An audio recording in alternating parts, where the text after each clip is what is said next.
Última función, la novela que hoy presentamos es una novela breve, pero tan breve como contundente.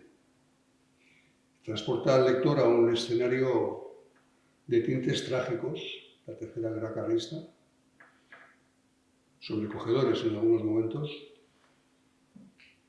pero también con ciertas pinceladas cómicas o próximas a la comicidad.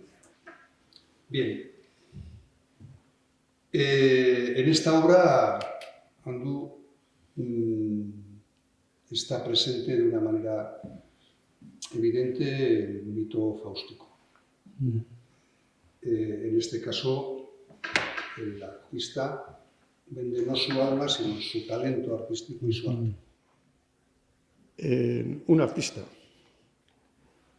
que ha trabajado tanto el teatro tradicional como el teatro clásico, un artista que es un lector acérrimo de Víctor Hugo, y en un momento determinado de su carrera se le presentan dos militares carlistas ofreciéndole la representación de una obra artística.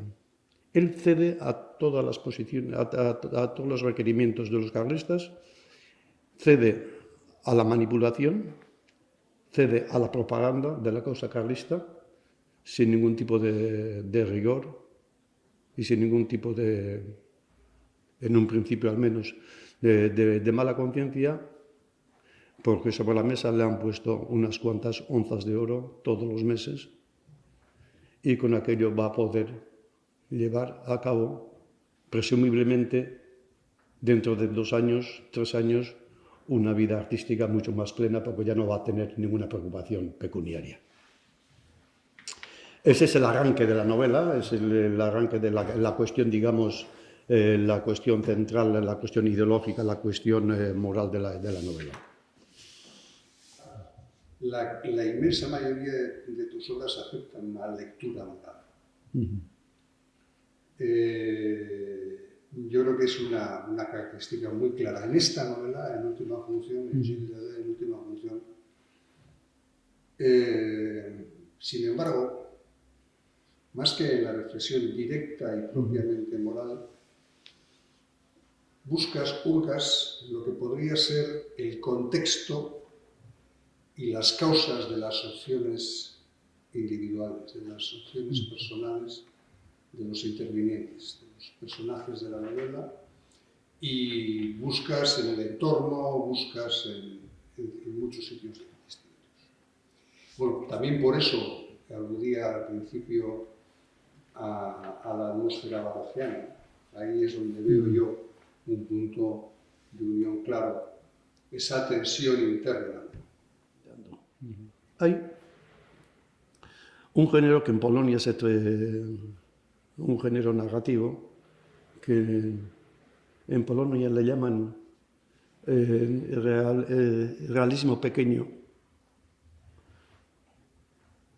pero que de pequeño no tiene absolutamente nada y que yo preferiría llamar el realismo de las pequeñas cosas, de los pequeños momentos, porque la cuestión moral no tiene por qué tener que ver con momentos grandes. Son los cruces de caminos que se nos presentan durante la vida y los que nosotros tenemos que decidir, optar por una cosa o la otra, o optar por la indiferencia, optar por mirar al otro lado. Y en este caso, y en el caso de esta novela, los personajes, prácticamente todos ellos, de una forma o de otra, casi todos ellos están delante fundamentalmente Vincent y fundamentalmente los jefes militares, y en particular un personaje que a mí me gusta mucho de la novela, que es un cura que no sabes muy bien si es carlista o es liberal, pero lo que sí sabes es que es un hombre débil, un hombre lo que fuere, pero que su principio es mantener por encima de todo la dignidad. Es barogiana la novela en el sentido de que sus personajes son barogianos. Son parroquianos en el sentido de que son plurales, de que no son cortados con el mismo patrón y todos ellos dudan, o todos ellos maniobran, o todos ellos desvarían, pero desvarían de una forma, diríamos, muy humana. Diríamos que nos encontramos en ese retrato de esos personajes, unos personajes que son muy cercanos a nosotros, unos personajes que hemos conocido, que hemos tratado, y es muy posible que seamos nosotros mismos. Y es en ese sentido que creo que podemos hablar de que la novela tiene un sentido parroquiano de la vida. Hemos hablado antes, he hecho referencia a la atmósfera de comedia del arte que se respira en los momentos, en los movimientos internos y en las peripecias de los personajes. Hay teatro en la novela, el protagonista es un hombre de teatro. Las funciones se dan en el teatro de operaciones de una guerra.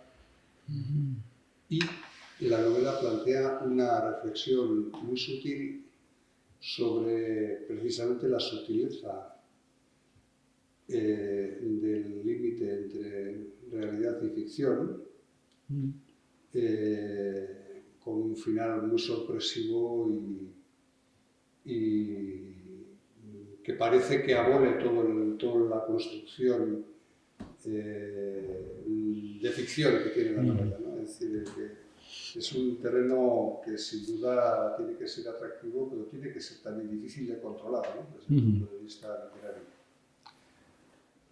Sí, imaginemos, a ver si lo explico bien, imaginemos 3 capas, o 4 o 5, pero en este caso son 3.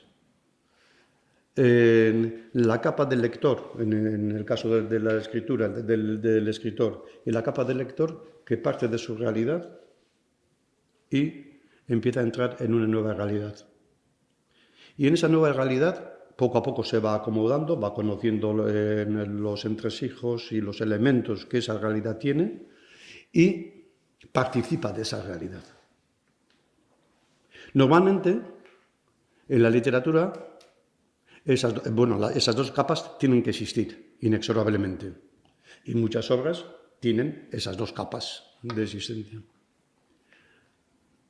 A mí me gusta, no siempre lo consigo, pero a mí me gusta que haya una tercera capa sorpresiva para el lector, en el sentido de que aquello que iba siendo normal y estaba siendo normalizado y que el lector ya estaba sentado sobre él, se encuentra con una situación que es absolutamente extraña y diferente de todo aquello que se había ido manifestando y de todo aquello que se había ido narrando.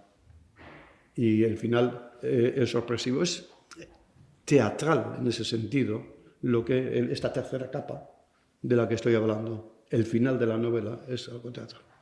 Y cuando estaba corrigiendo en la edición en euskera, y creo que lo comentamos alguna vez, cuando estaba corrigiendo las pruebas, me di cuenta de que la obra, que es una novela, sin lugar a dudas, es una novela que encierra una obra de teatro. Con toda su parafernalia de obra de teatro, de actos, de escenarios, etc., de bambalinas y de ese efecto último que una obra de teatro busca, etc., y que, puede ser perfectamente trasladado a una obra de teatro. Con lo cual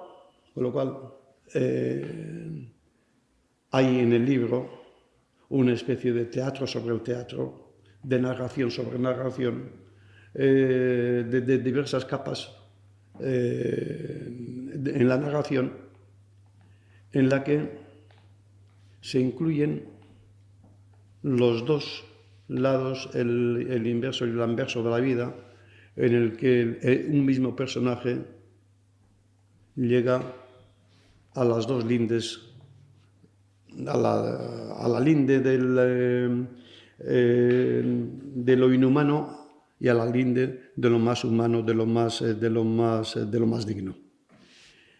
Y ese contraste en la misma persona. Por ejemplo, en el caso de Vincent, es clarísimo esa traslación que se hace durante la obra. Es clarísima. Y en algún que otro personaje que aparece en el libro. Bueno, mila esker, pazientziagatik.